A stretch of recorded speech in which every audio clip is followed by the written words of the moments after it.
అజీజనత్ పుష్కరిణ్యాం వారుణ్యాం చాక్షుషో మనుం. అచ్యుషో కాదండి, అది చాక్షుషుడు అని పేరు అనమాట. కాబట్టి చాక్షుషో మనుం ప్రజాపతే ఆత్మజాయాం వీరణస్య మహాత్మన. ప్రజాపతే ఆత్మజాయం అంటే ఆత్మజాయం అంటే కుమార్తె అనే అనమాట. కాబట్టి చాక్షుషు అనేటి మహాత్ముడైన వీరణ ప్రజాపతి యొక్క కుమార్తె అయిన వరుణ కులంలో జన్మించిన పుష్కరిణి యందు మనువును పొందాడు. కాబట్టి అజీజనత్ అంటే ఏమిటి? జన్మించాలని పుట్టించాడు. ఎవరు? వరుణ సంతానానికి చెందిన పుష్కరిణి యందు అరణ్యుడైన ప్రజాపతి చాక్షుష మనువును పుట్టించినాడు. ఆ తరువాత మనోరజాయంత దశ నద్వలాయాం మహౌజత. నద్వలాయాం అంటే నద్వలయందు అని అర్థం. అంటే నద్వల అనేటువంటి పేరు కలిగినటువంటి అని అర్థం అన్నమాట. మనోరజ అంటే తాపశ్రేష్ఠుడైన మైత్రేయ కన్యాయాం తపతాం శ్రేష్ఠ అని చెప్పండి. కన్యాయం అంటే కన్యాయందు, తపతాం శ్రేష్ఠ ఇది సంబోధన అనమాట. ఎవరికి సంబోధన? మైత్రేయుడికి. పరాశరుడు చెప్తున్నాడు ఇవంతా కూడా. ఓ మైత్రేయ, తాపస శ్రేష్ఠుడమైనటువంటి మైత్రేయ, తపతాం శ్రేష్ఠ, మనువు వల్ల వైరాజుడనే ప్రజాపతి కుమార్తెన నద్వలయందు మహాతేజస్సాలు అయిన 10 మంది తనయులు జన్మించారు. కన్యాయాం తపతాం శ్రేష్ఠ వైరాజశ్చ ప్రజాపతే. కన్యాయం అంటే కన్య, కుమార్తె. ఎవరి కుమార్తె? ఆమె వైరాజుడనే ప్రజాపతి యొక్క కుమార్తె. వైరాజశ్చ ప్రజాపతి మనోహ అజాయంత దశ నద్వలాయాం మహౌజత. కాబట్టి ఆ నద్వలయందు మహాతేజసాలైనటువంటి 10 మంది తనయులు జన్మించారు. వారి పేర్లు ఏమిటి?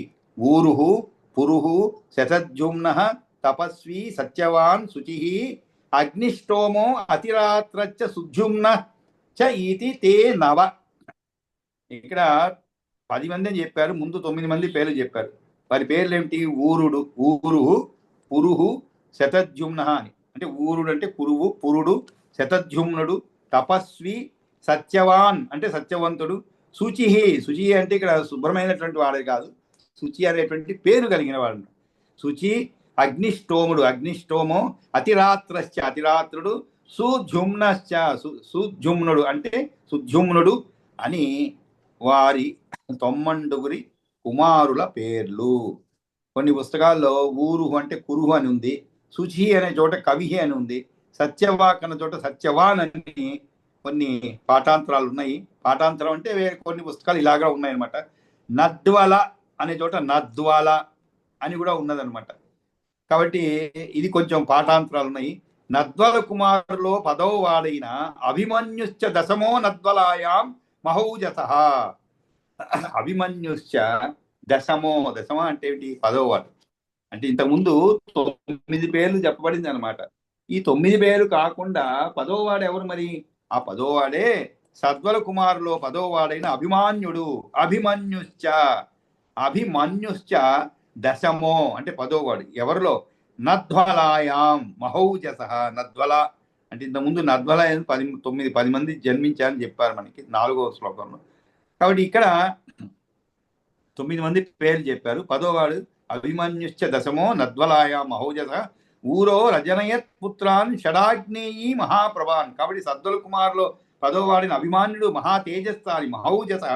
అతడు ఊరువు, ఆగ్నేయి, మహా తేజస్సులైనటువంటి 6 పుత్రులను కన్నది. ఊరోహ అజనయత్ పుత్రాన్ షడాగ్నేయి మహాప్రభాన్. కాబట్టి ఆ విధంగా వీరిలో అంగుడి భార్య సునీత అనే ఒక సుతుని కన్నది. అతని పేరు. ఆ తరువాత అంగం, సుమనసం, ఖ్యాతిం, క్రతుం, అంగీరసం, శిబిం, అంగా, సునీత, అపత్యం, వేనం ఏకం, అపత్యం అపత్యం వేనం ఏకం అజాయత. వేనం అంటే పేరు అనమాట. వేణుడు అనేటువంటి ఏకం అంటే ఒకే ఒక కుమారుని కన్నది. ఎవరు? వారు అంగుడు, సుమనుడు, ఖ్యాతి, క్రతువు, అంగిరసుడు, శిబి అనేవారు. ఇక్కడ అంగుని వలన సునీత వేణుడనే ఒక కుమారుని కన్నది. అంగం, సుమనసం, ఖ్యాతిం, క్రతుం, అంగిరసం, శిబిం. ఇక్కడ 6 మంది పేరు చెప్పండి. అంగుడు, సుమనసుడు, ఖ్యాతి, క్రతువు, అంగిరసుడు, శిబి. ఈ 6 మంది ఎవరు? ఇంత ముందే చెప్పబడింది అన్న సద్వల కుమారులో 10వ వాడైన అభిమానుడు అతనికి 6 పుత్రులను కనని చెప్పబడింది. ఈ 6 పుత్రులలో వీరి పేర్లు అనమాట అంగుడు, సుమనసుని. ఆ తరువాత అంగుని వలన అంటే మొదట చెప్పబడినటువంటి అంగుడి వలన అంగాత్ సునీత అపత్యం వేనం ఏకమజాయత. వేనం ఏకం అంటే ఒకే ఒక కుమారుని జన్మించిన ఒకే ఒక కుమారుడికి జన్మ ఇచ్చింది మరి. ఎవరు? అంగుని వలన సునీత వేణుడు అనే ఒక కుమారుని కన్నది. ఆ తర్వాత ప్రజార్థం ఋషయత్తస్య మమంతు దక్షిణం కర. మహాముని ఏం చేశారు? మహాముని అంటే పరాశరుడు చెప్తున్నాడు, మహాముని ప్రజార్థం ఋషయ తస్య మమంతు దక్షిణం కరం వేనస్య పాణౌ మతితే సంబభూవ మహామునే వైన్యో నామ మహీపాలోయ పృదు పరికీర్తితః ఏన దుగ్ధా మహీపూర్వం ప్రజానాం హితకారణాత్. మహాముని ప్రజార్థం ఋషయ తస్య. మమంతు అంటే ఏమిటి? మదించడం అనమాట. మమందు అంటే మదించారు. మదించడం అంటే మామూలుగా మనం క్షీరసాగర మదనం చూస్తాం, అది మదించడం. లేదు మనం మామూలుగా వెన్న తీసేటప్పుడు చిలుకుతారు, అది కూడా మదించడమే అనమాట. ఆ విధంగా ఇక్కడ సంతానం కోసం ఏం చేశారు ఋషులు? అతని కుడి చేతిని మథించారు. ప్రజార్థం ఋషయ తస్య మమంతు దక్షిణం కరం. అది కూడా వేణుని యొక్క కుడి చేతిని సంతానం కోసం మహర్షులు చిలికినారు. ఎంత తమాషా విషయం చూడండి. అంటే ఈ రోజుల్లో కూడా, అంటే ఇప్పుడు సైన్స్ డెవలప్ అయిందనుకోండి, సంతానం కోసము కొన్ని కణాలు శరీరంలో, అంటే మామూలు ప్రక్రియ కాకుండా శరీరంలో ఉండేటువంటి కొన్ని కణాలను తీసి దాని ద్వారా సంతానోత్పత్తి చేసే కొన్ని ఫలితాలు కూడా సత్ఫలితాలు అదే అన్నమాట. అంటే ఇక్కడ పరిశోధనలో చేయబడింది. ఆ విధంగా ఇక్కడ అంటే ఒక పర్టికులర్, అంటే ఒక ప్రత్యేకమైనటువంటి కణములు అన్నమాట, ఏవైతే సంతానోత్పత్తి దోహదపడతాయో అటువంటి కణాలను తీసి విడిగా దాని నుంచి తర్వాత సంతానోత్పత్తి జరిపించడం ఈ రోజులో జరిగింది. కానీ ఆ రోజుల్లో ఎలా చేశారు ఋషులు అంటే ఎందుకు అలా చేయవలసిన తర్వాత చెప్తాను, ముందు విషయం చెప్తున్నా అనమాట.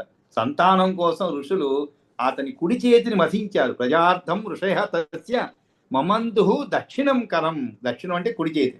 అప్పుడు తరచిన వేణుని కుడి చేతి నుంచి వేనస్య పాణవు మథితే. మథితే అంటే ఆ విధంగా మదించినప్పుడు ఆ వేణు యొక్క పాణవు సంబభూవ మహామునే.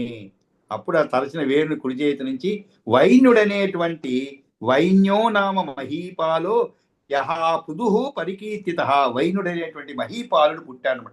అతడే పృథువుగా ప్రసిద్ధి వహించాడు. యహ పృథు పరికీర్తిత. పరికీర్తిత అంటే ఏమిటి? చాలా కీర్తింపబడ్డాడు, ప్రసిద్ధి వహించాడు అని అర్థం. ప్రజల యొక్క మేలు కొరకై ఏన దుగ్ధా మహీ పూర్వం ప్రజానాం హితకారణాత్. ప్రజానాం హితకార. అతనే భూచక్రవర్తి. ఆయన ప్రజలను మేలు చేయడానికి గాను భూమిని, ప్రజల యొక్క మేలు కొరకై పూర్వం అతడు భూమిని పితిగాడు. పితిగాడు అంటే ఏమిటి? ఆవుగా రూపుదాల్చిన దాని నుండి పాలను పిండినాడు. ఇది పరాశరుడు మైత్రేయుడు చెప్పినట్టు విషయం అన్నమాట. ప్రజార్థం ఋషయత్తస్య మమంధుర్ దక్షిణం కరం వేనస్య పాణౌ మథితే సంబభూవ మహామునే వైన్యో నామ మహీపాలో యహా పృథు పరికీర్తితః ఏన దుగ్ధా మహీపూర్వం ప్రజానాం హితకారణాత్. బాగుంది, ఇవంతా చెప్పారు. మరి ఇంత విషయం మనకే ఎన్నో సందేహాలు వచ్చాయి కదా నీవు చదువుతుంటేనే. మరి పరాశరుడు అన్ని విషయాలు తెలిసినటువంటి వాడు కాబట్టి ఎప్పుడుగా మనకి ఎదుటివాడికి అన్ని విషయాలు తెలుసు, మన సమాధానానికి చక్కటి మన ప్రశ్నలకి సమాధానం దొరుకుతుంది అని అనుకున్నప్పుడు మనం అనేకమైన ప్రశ్నలు వేస్తాం అన్నమాట. ఇతనికి ఏం తెలియదు అనుకున్నప్పుడు మనం ఏదో ఆయన చెప్పిన మాట నాలుగు వినేసి వెళ్తూ ఉంటాం. ఇక్కడ పరాశరుడు ఈ విధంగా చెప్పగానే ఏమని? ప్రజార్థం ఋషయత్తస్య మమందు దక్షిణం కరం వేనస్య పాణో మదితే సంబభూవ మహామునే వైన్యో నామ మహీపాలో యపృథు పరికీర్తిత ఏన దుగ్ధా మహీపూర్వం ప్రజానాం హితకారణాత్ అని చెప్పారు. అసలు ఆయన కుడి చేయని ఏంటి, వీడు ఈ విధంగా చేయడానికి కారణం ఏమిటి మదించడానికి అనేటువంటి సందేహాలు మైత్రేయుడికి ఏర్పడింది అనమాట. కాబట్టి వెంటనే ఆయన ఊరికి ఉండలేదు. సమాధానం ఆయన అడిగాడు కాబట్టి మనకి సమాధానం దొరికింది, కాబట్టి ఆయనకి సమాధానం దొరికింది కాబట్టి మనకి కూడా అది విషయం తెలుసుకునే అవకాశం కలిగింది అనమాట. ప్రశ్నిస్తేనే కదండి సమాధానం దొరుకుతుంది. ప్రశ్నించకుండా ఉంటే అన్నీ తెలిసిన వాళ్ళు అనుకుంటారు, లేదు ఇంతకుముందు చెప్పింది అర్థం కాలేదేమో అనుకుంటారు. 2 రకాలు ఉండొచ్చు మన మౌనానికి కారణాలు. ఒకటి, ఇంతవరకు చెప్పింది అర్థం కాలేదు, ఇంకేం ప్రశ్నిస్తాము, ఇదే అర్థం కాలేదు, మౌనంగా ఉండవచ్చు. లేదా చెప్పే విషయాలన్నీ మనకి తెలిసి ఉండవచ్చు. 2 కారణాలు ఉండి ఉండవచ్చు. కాబట్టి ఇక్కడ మైత్రేయుడు అడుగుతున్నాడు, మైత్రేయుడు పలికాడు అనమాట. ఏమని ప్రశ్నిస్తున్నాడు ఆయన్ని, ఇంతకీ కిమర్థం మదిత పాణి వేనస్య పరమర్షిభి ఎత్ర జజ్ఞే మహావీర్యస పృథుర్ ముని సప్తమా. ముని సప్తమా, సప్తమ అంటే శ్రేష్ఠుడైన వాడాలి. ముని సప్తమ అంటే ఏమిటి? ముని శ్రేష్ఠులైనటువంటి పరాశర మహర్షులు ఏ కారణంచే వేణుని పాణిని మతించారు? కిమర్థం, అర్థం అంటే కొరకు అని అర్థం. కిమర్థం అంటే ఏమిటి? దేని కొరకు? దేని కొరకు? మథిత పాణి వేనస్య పరమ ఋషిభి. మథిత పాణి వేనస్య, వేణుని అంటే ఆ వేణుని యొక్క పాణిని మదించారు. ఏ కారణంచే? మహాపరాక్రమశాలి అయిన ఆ పృథువు ఎలా జన్మించాడు? ఎత్ర యజ్ఞే మహావీర్య స పృథు ముని సప్తమ. ఆయన ఎలా జన్మించాడు? అసలు ఆ విధంగా ఆ కుడి చేయిని మసించడానికి కారణం ఏమిటి అని అడుగుతున్నాడు. అప్పుడు పరాశరుడు చెప్తున్నాడు, అంటే వేణు యొక్క చేతిని ఎందుకొరకని మధించవలసి వచ్చింది? మహావీరుడైన పృథువు దక్షిణ హస్తం నుండి జన్మించిన విధం ఏమిటి అని పరాశరుడు చెబుతున్నాడు. అప్పుడు అడిగిన దానికి పరాశరుడు చెప్తున్నాడు. పరాశర ఉవాచ, శ్రీ పరాశర ఉవాచ అంటే పరాశరు పలికాడు ఏమని? సునీతా నామయా కన్యా మృత్యోహ ప్రథమతో అభవత్ అంగస్య భార్యాస దత్తా తస్యాం వేణో వ్యజాయత. మృత్యువుకు సునీత అనే కుమార్తె మొట్టమొదట కలిగింది. సునీత నామయా కన్యా మృత్యోహ ప్రథమతో అభవత్. ప్రథమత అంటే ప్రథమత అభవత్ అంటే మొదట పుట్టింది అనమాట. ఎవరికి? సునీత నామ, సునీత అనేటువంటి పేరు గల యా కన్య, ఏ కన్య అయితే మృత్యువుకు మొదటగా పుట్టిన సంతు సునీత, ఆమెను అంగుడికి భార్యగా ఇచ్చినాడు అనమాట. అంగస్య భార్య సా దత్త తస్యాం వేణో వ్యజాయత. అంగస్య భార్య సా దత్త, అంగస్య భార్య, ఆమెకు అంగునకు భార్యగా ఇవ్వబడింది. ఆమె యందే వేణుడు ఉద్భవించాడు. ఇక్కడ వేణుడు అనే కొన్ని పుస్తకాల్లో నకారం ఉందండి, అంటే నా అనేది ఉంది. కొన్ని పుస్తకాల్లో వేణువు అంటాం, ఆనా పెట్టబడింది. 2 రకాలుగా ఉన్నాయన్నమాట. వేనా మామూలు నా తత్తదన్న, అలా కాకుండా కొన్ని పుస్తకాల్లో మనం వేణువు రాస్తుంటాం, ఆ నా పెట్టబడింది. కాబట్టి పాఠాంతరంగా వేణుడు అని చెప్పబడింది. ఇంతకి స మాత మహాదోషేణ తేన మృత్యోహ సుతాత్మజ నిసర్గాదేవ మైత్రేయ దుష్ట ఏవ వ్యజాయ. ఇంతకీ పరాశరుడు చెప్తున్నాడు ఏమని? అంగుడికి భార్యగా ఇచ్చినాడు, ఆమె కడుపులో జన్మించిన వాడు వేణుడు. అతను ఎలా అంటే మృత్యువు యొక్క మనవడు అనమాట. అంతే కదండి, కూతురి కొడుకు మనవడు అనమాట. ఎందుకంటే మృత్యువుకు సునీత అనే కుమార్తె మొట్టమొదటి కలిగిందని చెప్పండి. కాబట్టి ఆ సునీతకు అంగునకు భార్యగా ఇవ్వబడింది ఆ సునీత. కాబట్టి సునీతకు జన్మించిన వాడు వేణుడు అనమాట. ఈ వేణుడు ఎవరో ఏమవుతాడు? మృత్యువుకి మనవడు అనమాట. ఎలాగా? కుమార్తె యొక్క మనవడు 2 రకాలు ఉంటారు కదండి. అంటే ప్యాటర్నల్ ఉండొచ్చు, లేదు మ్యాటర్ అంటే అమ్మ సైడ్ ఉండదు, తల్లి సైడ్ తండ్రి సైడ్. ఇతను తల్లి సైడ్ అనమాట, అంటే తల్లి యొక్క తండ్రి. కాబట్టి ఆ విధంగా కుమార్తె యొక్క కుమారుడు అవటం వల్ల మాతామహ దోషం చే అతడు పుట్టకతోనే స్వభావం చేతనే దుష్టుడుగా పుట్టాడు. నిసర్గాదేవ మైత్రేయ దుష్ట ఏవ విజాయిత. నిసర్గ అంటే ఏమిటి? సృష్టి అని అర్థం. ఈ సందర్భంలో జన్మించిన అని అర్థం. నిసర్గాత్ ఏవ అంటే జన్మించడమే. మైత్రేయ ఎలా జన్మించాడు? అతను దుష్ట ఏవ వ్యజాయత, దుష్టుడుగానే పుట్టాడు అనమాట. ఇక్కడ మాతామహ దోషం చేత అతడు పుట్టకతోనే దుష్టుడుగా పేరు మోసినాడు అనమాట. కాబట్టి అంటే కొంతమంది జన్మతహానే దుష్టులు ఉంటారు, కానీ కొంతమంది దురదృష్టాత్తు కాలక్రమేణా దుష్టులు అవుతారు. అది కూడా ఎలా? కాలక్రమేణా పరిసరాల ప్రభావం, లేదు మిత్రులు. కొంత వయసు వచ్చిన తర్వాత 10వ తరగతి వరకు బ్రహ్మాండంగా ఉంటారు, చదువులో సందులో అన్నింటిలో బాగుంటారు. 10 తర్వాత ఎప్పుడో ఇంటర్మీడియట్ చేరినప్పుడు, +2 చేరినప్పుడు ప్రారంభం అవుతుంది అనమాట అసలు కథ అనమాట. కాబట్టి వీడు జన్మతహానే దుష్టుడుగా పుట్టాడు అనమాట. ఇంకా సమస్య లేదు, పుట్టడమే జన్మతహానే దుష్టుడుగా పుట్టాడు. అది ఎందువలన? ఆ యొక్క మాతామహ దోషం చే అని చెప్పబడింది మేడం. అభిషిక్తో యదా రాజ్యే, కానీ అభిషిక్తో యదా రాజ్యే సవేన పరమ ఋషిభి ఘోషయామా సదా పృథివ్యాం పృథివీపతి. కానీ ఆయన్ని మరి వంశపారంపర్యంగా వస్తూనే ఉంటాయి కదా కొన్ని కాబట్టి తర్వాత రాజుగా ఎవరు అవ్వాలనేది ఆటోమేటిక్గా, ఈ రోజుల్లో అయితే డెమోక్రసీ, ఆ రోజుల్లో రాజరికమే కదండి. ఈ రోజుల్లో అయితే ప్రజాతంత్రం కాబట్టి ప్రజల చేత ఎన్నుకోబడాలన్నమాట. అతనే రాజు అవుతాడు. రాజు అంటే ప్రైమ్ మినిస్టర్ అవుతారు. కానీ ఇక్కడ ప్రైమ్ మినిస్టర్ మనం ప్రత్యక్షంగా ఎన్నుకోమనుకోండి, అని ఏ పార్టీ ఉంటే ఆ పార్టీ అని మన అందరికీ తెలుసు. కానీ ఆ రోజుల్లో అలా కాదు, రాజరికం. మనకి ఒక చోట మనకి సగరుడు చరిత్ర చదివేటప్పుడు రాజుకి మొదటి కుమారుడు దుష్టుడు అనమాట. కాబట్టి వాడిని ఏం చేస్తారు, సగరునికి మనమడు, వాడిని తరిమేస్తారు ఇంట్లో నుంచి. అది కూడా కట్టుబట్టలతో, పాపం వివాహం కూడా అయి ఉంటుంది, భార్యావతి ఇద్దరు పంపించేస్తారు అనమాట. ఆ తర్వాత వాడికి పట్టం కడతారు అని చెప్పి మనం చదువుకున్న రామాయణం, వాల్మీకి రామాయణం చదివేటప్పుడు ఆ విషయంలో. ఇక్కడ అలా చేయలేదు పాపం. వీడు దుష్టుడైనా కూడా వీడికే అభిషిక్తో యదా రాజ్యే స వేన పరమ ఋషిభి. కాబట్టి ఆ మాతామహ దోషం చేత పుట్టుకతోనే దుష్టుడుగా పేరు మోస్తున్నాడు. కానీ పరమర్షులు అతన్ని రాజుగా అభిషేకం చేశారనమాట. వేన పరమ ఋషిభి ఘోషయామాస సదా పృథివ్యాం పృథివీపతి. అప్పుడు ఎప్పుడైతే అభిషేకం చేశారో వెనకనే రాజ్యంలో ఇట్లాగే చాటింపు వేయించాడనమాట. ఘోషయామాస తదా పృథివ్యాం పృథివీపతి. పృథివీపతి అంటే మరి రాజు అని అర్థం. ఆయన ఏం చేశాడు, ఘోషయామాస. ఘోషయామాస అంటే ఏమిటి, చాటింపు వేయించడం అనమాట. ఘోషయామాస ఎక్కడ, పృథివీ మొత్తం. ఏమని, ప్రజలారా, నా యష్టవ్యం నా హోతవ్యం నా దాతవ్యం కదాచన భోక్త యజ్ఞస్య కస్త్వన్యో హి అహం యజ్ఞపతి ప్రభు. ఒక్క మాటలో చెప్పేశాను అనమాట. ఏమని, ఇవన్నీ కూడా మనం కంసుడు వీళ్ళందరూ కూడా అటువంటి, రావణాసురుడు కానీ వీళ్ళందరూ కూడా ఎటువంటి చరిత్ర కలిగిన వాళ్ళంటే అన్నీ తానే. రాజు తానే అంటే ఏమిటి, విష్ణుమూర్తి తనే, శివుడు తనే, ఇంకెవరూ లేరు, అంతా తనే అనేటువంటి భావంతో ఉంటారు. కాబట్టి ఆ భావనతో ఉండేటువంటి వాడు ఏమని ఘోషించాడు అంటే, ఏమని చాటింపు చేయించాడంటే, నా యష్టవ్యం. యష్టవ్యం అంటే ఏమిటి, నలుదిక్కులో చాటి చేయమని ఏ విధంగానూ యజ్ఞాలు చేయరాదు. నా హోతవ్యం, హోమాలు వేల్చరాదు.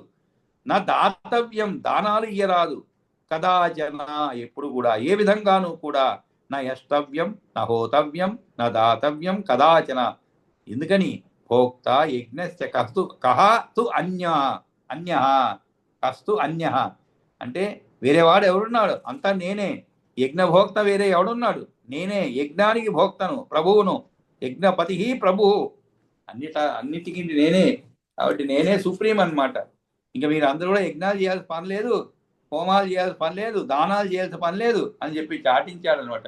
కాబట్టి యాగాలు హోమాలు చేయవద్దు, దానము చేయవద్దు, యజ్ఞంలో ఇవ్వబడే హవిస్సును భుజించేవాడు నేను. నాకంటే యజ్ఞపతి ఎవడున్నాడు, రాజే యజ్ఞపతి, నేను రాజును ప్రభువును చెప్పి ఆయన చాటింపు వేయించాడు అనమాట. ఆ విధంగా ప్రజార్థం ఋషయత్తస్య మమందు దక్షిణం కరం వేనస్య పాణౌ మతితే సంబభూవ మహామునే వైన్యో నామ మహీపాలో యహ పృథు పరికీర్తితః ఏన దుగ్ధా మహీ పూర్వం ప్రజానాం హితకారణాత్. శ్రీ మైత్రేయ ఉవాచ కిమర్థం మదితః పాణిః వేనశ్చ పరమర్షిభిః యత్ర యజ్ఞే మహావీర్యః స పృథుః మునిసప్తమా. శ్రీ పరాశర ఉవాచ సునీతా నామయా కన్యా మృత్యోః ప్రథమతో అభవత్ అంగస్య భార్యా సా దత్తా తస్యాం వేణో వ్యజాయత స మాతామహ దోషేణ తేన మృత్యోః సుతాత్మజః నిసర్గాదేవ మైత్రేయ దుష్ట ఏవ వ్యజాయత అభిషిక్తో యదా రాజ్యే స వేనః పరమర్షిభిః ఘోషయామాస తదా పృథివీపతిః నా యష్టవ్యం న హోతవ్యం న దాతవ్యం కదాచన భోక్త యజ్ఞస్య కస్తు అన్యో అంటే వేరే ఎవరున్నారు, అహం యజ్ఞపతి ప్రభు, నేనే యజ్ఞపతిని ప్రభువును అని చాటించాడు. అప్పుడు ఈ విధంగా చాటించగానే పాపం ఆ ఋషులందరూ కూడా ఏం చేశారు, తతః తం ఋషయః తతస్తం ఋషయః తతః అంటే అప్పుడు, అప్పుడు తం అంటే అతనిని, ఆ మహర్షులు ఋషయః పూర్వం సంపూజ్య జగతీపతిని ముందుగా పూజించి, పూర్వం సంపూజ్య అంటే అందరూ కూడుకొని అతన్ని పూజించి మన్నన కావించి ఊచుహు సామ కలం వాక్యం. సామ కలం అంటే ఏమిటి, సామ మధురంగా, కలం అంటే మధురం అని అర్థం. సామ మధురంగా ఇలా పలికారు. వాక్యం మైత్రేయ సముపస్థిత. అందరూ కూడా ముందుగా పూజించి మన్నన కావించి మంచిగా సామ మధురంగా ఆయనతో ఇలా పలికారనమాట. సామ అంటే ఇక్కడ మంచి మాటతో కూడినదైనటువంటి చెవులకు ఇంపుగా ఉండే తీరు అనమాట. అప్పుడు ఋషులు అందరూ కలిసి వచ్చి ఏలికైన రాజుగారిని సమ్మానించి పిదప అతనికి సామకలమైన తీరులో హితవును ఉపదేశించారు. ఎందుకంటే ఆయన సమస్య తెలుసు వీళ్ళకందరికీ. ఆయన ఎటువంటి వాడు, ఎటువంటి మానసిక పరిస్థితిలో ఉన్నాడు. ఇప్పుడు ఆయన దగ్గరికి పోయి నేరుగా నువ్వు చేసే తప్పునైనా నేరుగా చెప్పాను. ఋషులు ఎవరు మేగలరు, శిరచ్ఛేదమే అనమాట. ఎవరికో చెప్పి కూడా కాదు, ఆయనే చేసేస్తాడు వెంటనే. కాబట్టి ఏదైనా కూడా ఆగ్రహంలో ఉన్నటువంటి వాడు, లేదు చాలా అధికార దర్పంతో ఉన్నటువంటి వాడికి చెప్పడం చాలా కష్టం అన్నమాట. ఆ అధికార దర్పాన్నే చూపెడతాడు ఎప్పుడు కూడా. ఆ గర్వం బాగా ఎక్కువ ఉంటుంది తలకి. కాబట్టి ఎవరు చెప్పినా కూడా చాలా నెమ్మదిగా అతన్ని అర్థం చేసుకునేలాగా, అతను అర్థం చేసుకునేలాగా మనం అతన్ని అర్థం చేసుకున్న తర్వాతనే అతని దగ్గరికి పోతాం మనం. అది కూడా అవసరం అన్నమాట. అతనికి ఆగ్రహం గురి కాకుండా నెమ్మదిగా చెప్పాలి. అందుకనే వాళ్ళు ఋషులందరూ కూడా తతః తం ఋషయ పూర్వం సంపూజ్య, అది కూడా ముందు పోయి నా నమస్కారాలని పెట్టి ఆయనకి తగినట్లుగా సంతోషపడేటట్లుగా చేసి ఎవరిని, జగతీపతిం, అప్పుడు ఆ రాజుని ఈ విధంగా చెప్పారన్నమాట. ఏమని, భో రాజన్ శృణుస్వత్వం యద్వదామస్తవ ప్రభో. భో రాజన్, ఓ మహాప్రభో రాజేంద్ర, మేము చెప్పేది విను నాయన. శృణుష్వత్వం, శృణుష్వ అంటే వినుము, ఆలకించు. త్వం నీవు, యద్వదామస్తవ ప్రభో, నీకు మేము చెప్పేది నీవు ఆలకించు. యత్ వదామ అంటే చెప్పేది అనమాట. వధామ కాదండి, వధామ అంటే చంపడం. ఏది వదామ అంటే చెప్పడం అనమాట. అందుకనే ధర్మం, అక్కడ వద, సత్యం వద అన్నప్పుడు చాలా మంది నవ్వుతూ చెప్తుంటారు. సత్యం వద అంటే సత్యం వధ అంటుంటారు. ధర్మం చెర అంటే చేయడం అనమాట. ధర్మం చెర అంటుంటారు, అంటే నవ్వుతూ అండి. అంటే కాల పరిస్థితులను బట్టి అలా మార్చుకోనమాట. ఈ రోజుల్లో ఆ రెండే జరుగుతున్నాయి. ఆ విధంగా భో రాజన్ శృణుస్వత్వం వదామత్తవ ఆఫీస్ పోతాడు కదా, కొనుక్కొని చెప్తాను రేపు అట్లా. కాబట్టి రాజ్య, అది కూడా ఎందుకు చెప్తున్నాం మేము, రాజ్య దేహ ఉపకారాయ ప్రజానాం చ హితం పరం. పరం అంటే చాలా ఉత్కృష్టమైనటువంటిది అర్థం అన్నమాట. ఇంతకీ మేము చెప్పబోయేటువంటి మాటలు దేనికి, రాజ్యము, ప్రజలు, నీ యొక్క దేహమునకును మేలు కలగడానికి. రాజ్య దేహ ఉపకారాయ ప్రజానాం చ హితం పరం. రాజ్యం అనే దేహమునకు ఉపకారం జరగడం కోసం, రాజ్యము ప్రజలు నీ యొక్క దేహమునకును మేలు కలగడానికి మేము చెప్పేది మాటను శ్రద్ధగా విను. దీనివలన అందరికీ గొప్ప మేలు చేసేవన్నమాట. ఎందుకంటే హితవు మరొకటి ఉండదు, ఇదే శ్రేష్టమైనది. చ హితం పరం, పరం అంటే శ్రేష్టమైనది అని చెప్పి, దీర్ఘ సత్రేణ దేవేశం సర్వయజ్ఞేశ్వరం హరిం పూజయిష్యామం భద్రం తే తస్యాంశ తే భవిష్యతి. తస్య అంశ తే భవిష్యతి, తస్య అంశ తే భవిష్యతి. ఇక్కడ ఇక్కడ చెప్తున్నాను అనమాట. దీర్ఘ సత్రేణ దేవేశం. దీర్ఘ సత్రం అంటే ఏమిటి? సత్రం అంటే యాగం అని అర్థం. దీర్ఘ సత్రం అంటే 1000 సంవత్సరాల కాలం సాగే యజ్ఞం. అంశం అంటే ఏమిటి? భాగం. అంటే ప్రజలు వనరించినటువంటి పుణ్యములో 6వ భాగాన్ని న్యాయంగా పాలించే రాజు పొందుతాడు అని శృతిలో చెప్పబడింది అనమాట. కాబట్టి రాజు ప్రజలు చేసేటువంటి పుణ్యంలో కొంత భాగం ఆయనకి పోతుంది, ఆటోమేటిక్గా వెళ్ళిపోతుంది అనమాట. అందుకనే దీర్ఘ సత్రేణ సహస్ర సంవత్సరేణ అంశ షష్ఠో భాగ అని మనకి శృతుల్లో ఏం చెప్పబడింది? పుణ్య షడ్భాగం ఆదత్తి న్యాయేన పరిపాలయన్. పుణ్య షడ్ భాగం ఆదత్తి న్యాయేన పరిపాలయన్. అందరికీ కాదండి, అందరు రాజులకి కాదు. ఇది కూడా ఇంత ముందు 2 సందర్భాలు మనం చెప్పుకున్నాం.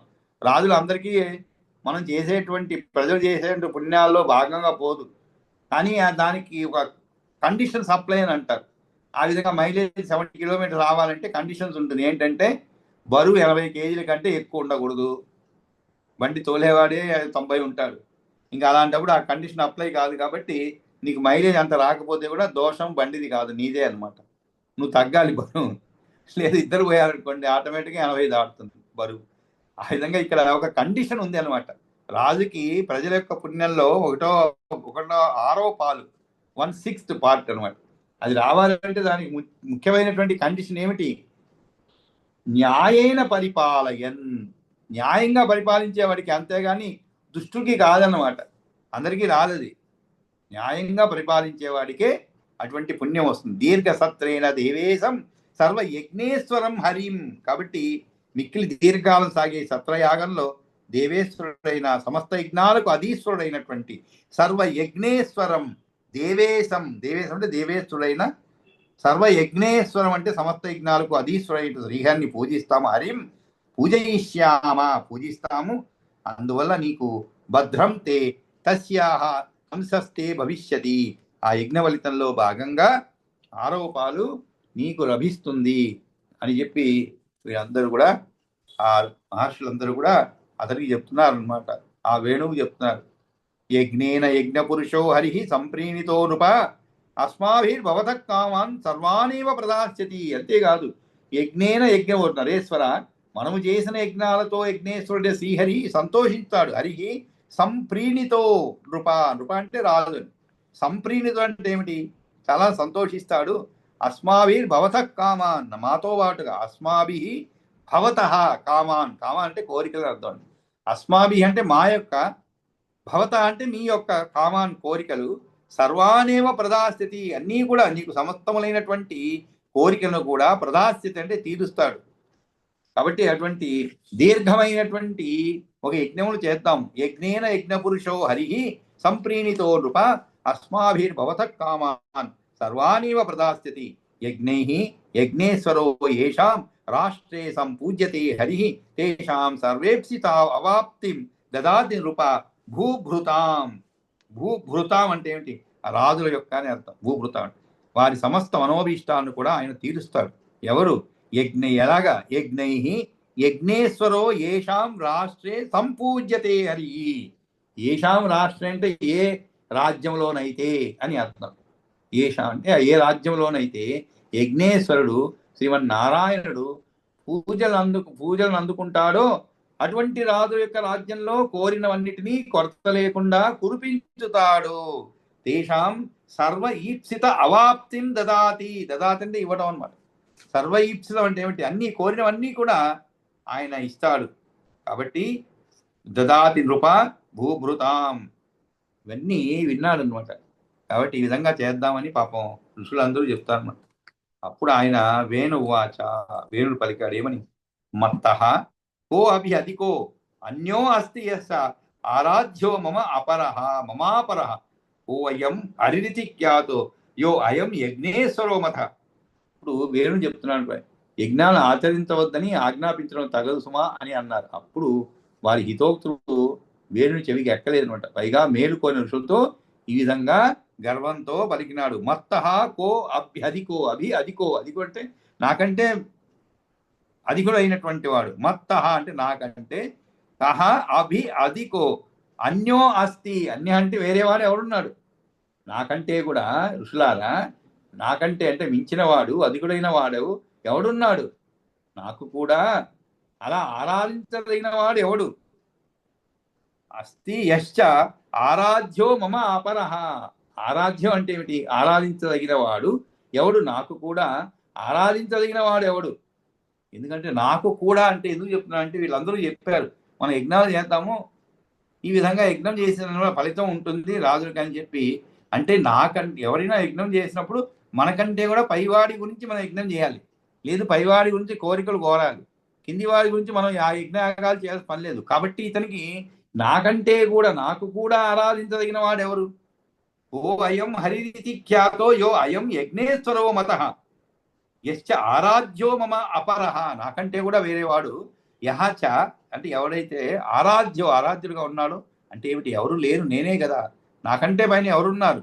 ఓ అయం హరితి ఖ్యాతో. ఇంకా అదే కాదు, మీరు ఎవరు హరి అని యజ్ఞేశ్వరుని మాటి మాటికి పలుకుతున్నారే, అతడు ఎవడు?